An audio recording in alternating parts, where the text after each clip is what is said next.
Hi, got you. Can you hear me, Bob? Can you hear me back there?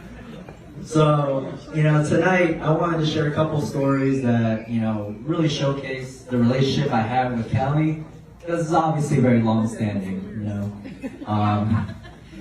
I guess in order, the most significant story that I could think of between me and Kelly, oddly enough, doesn't really, when I say it, doesn't sound significant.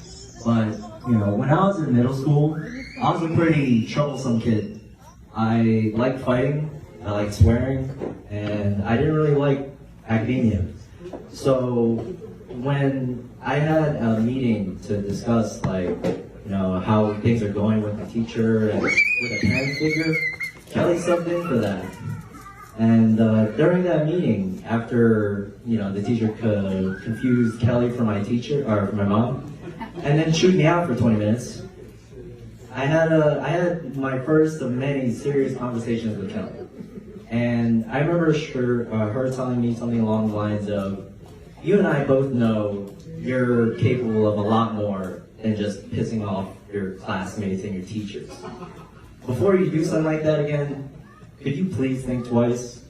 And at the time, I felt relieved because I thought it was going to be round two. I thought I was going to get chewed out for another 40 minutes. But, I felt, after thinking back to it, that Kelly was both supportive, but not overbearing for that.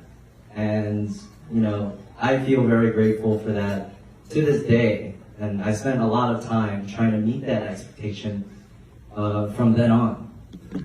And then, as I sort of got to high school, little funnier story was that, we have a junior school trip for every class. And I shattered a record that day, not because of skill, but, within 15 minutes of my snowboarding training, I had gone knee first onto a tree on a green level slope. There weren't even trees on the slope, they were kind of on the side. So that day I broke my leg and the record, so that was pretty cool. But then, as I was recovering in the hospital, of course, it was Kelly who sat beside me at the bedside, maybe looking at her lectures at a time, and I was phasing in and out of consciousness. But I remember her being there. And even in the months recovering afterwards, and I was having trouble, using the needle blood thinner, because there's no way in hell I could inject myself with a needle. I didn't have the confidence for that. Kelly helped me with that. And I was grateful for that at the time, because I was a nerve wreck at the time. And then as I got to college, so entered Jake. And as that happened, life changed for the better as well. Jake hosted a myriad of amazing events, all well thought out, all well made. And, I think my most important revelation from that was about 2 years ago when we celebrated Christmas together. And, all things considered, it was like the day was spent cooking with Jake and cooking with my father, and then the night spent gift exchanging. And that doesn't sound exceptional, but thinking about all the hard work that goes into every single event that Jake hosts, it's hard. I've tried hosting events.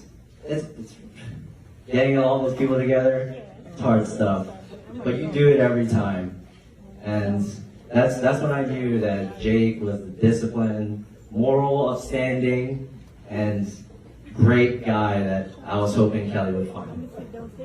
And tonight's a special night, and I'm really grateful that you two came together and formed this union on this very special day.